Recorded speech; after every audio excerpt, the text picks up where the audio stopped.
Guys, ako yung Gel Blaster. So, unbox lang natin yung order ni Sir Mohameden from Maguindanao. Ang in-order niya yung unit is yung AEG na airsoft po na rifle na spec na arms ang brand SAF-01 po. So, unbox na natin. So, upon unboxing, yan, ito yung mismong laman ng box niya. So, syempre, yung sticker natin, thank you, pati yung, ito yung sticker ko, ito yung thank you for purchasing or thank you card. Okay, nagpapatunay na tayo ay legit. Okay. So, ito may kasama siyang cleaning rod. Ito yung pinaka-budget friendly guys ha. If naghahanap po kayo ng rifle na budget friendly na airsoft, ito masasuggest ko. Ito yung order ni sir is nasa 11.5 to 11.7 lang siya. Cleaning rod kasama, ayan, yung manual, spec na, okay yung brand. Tapos ito, yung mga QR dyan. Ito din, kung ano naman din ng vaccine din pinapakita ko. Ito maganda, may kasamang sticker yung spec na, ang ganda. Ayan o, sticker siya. Ito sticker yan. Sticker to, sticker to, sticker. Tapos ito sticker din. Ang ganda. Ayan o, yung mga pa-previous. Ayan. So, wait lang, tabi ko lang. Ayan, may kasama siyang M90 na spring. Pwede kayo magpalit. Actually, madali lang palitan ng spring nito. Ayan, ito yung mismong unit. Pakita ko lang sa inyo. Ayan, so di ko na puputulin yung video dire-diretso. Ito yung magazine niya. Alam ko yung rounder mag capacity nito nasa 300 to 400 ata. Ayan, dito ilalagay.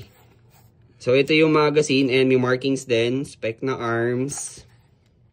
Ayan, so ito dekamot to guys ha. Lahat ng battery guys dekamot. Okay pa ganun. Okay, and may markings din ng SA. Okay, yung pangalan nito is spec na SAF-01, okay? So, wait lang. Pakita ko sa inyo yung unit. Ayan.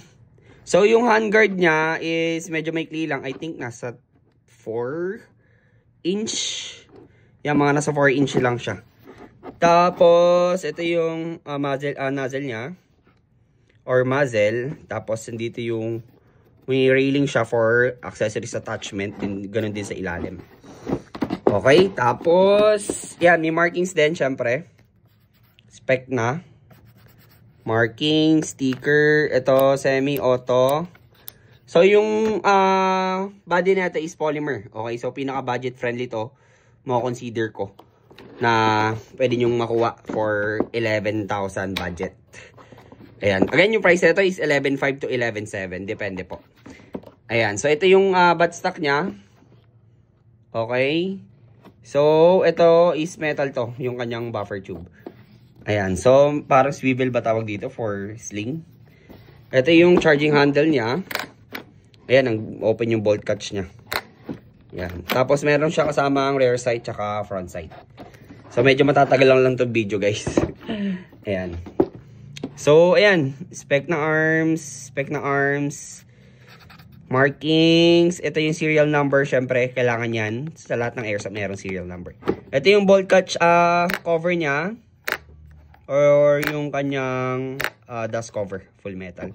Ito, hindi naman responsive to. Walang battery na blowback. Okay? So, usually, pang forma lang talaga siya. Ayan. So, upload natin to sa ating. Tapos guys, yung lagayan pala ng battery niya dito. Press nyo lang to. Wait lang.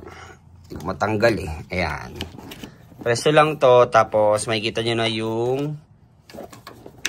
Wait lang. Ayan. Ito yung kanyang lagayan ng battery. Ayan o. Yung battery nito, reverse plug ang tawag. Mabibili nyo din naman sa akin. Meron din naman. So, ito, upload na rin natin. Send ko na lang din yung picture. Sa Google Drive. Meron neto. Yung actual photo, actually. Ayan. So, ito yung order ni Sir Mohameden. Nakalimutan ko na yung name. Basta ito from Maguindanao yung order. Ayan. So, thank you so much po.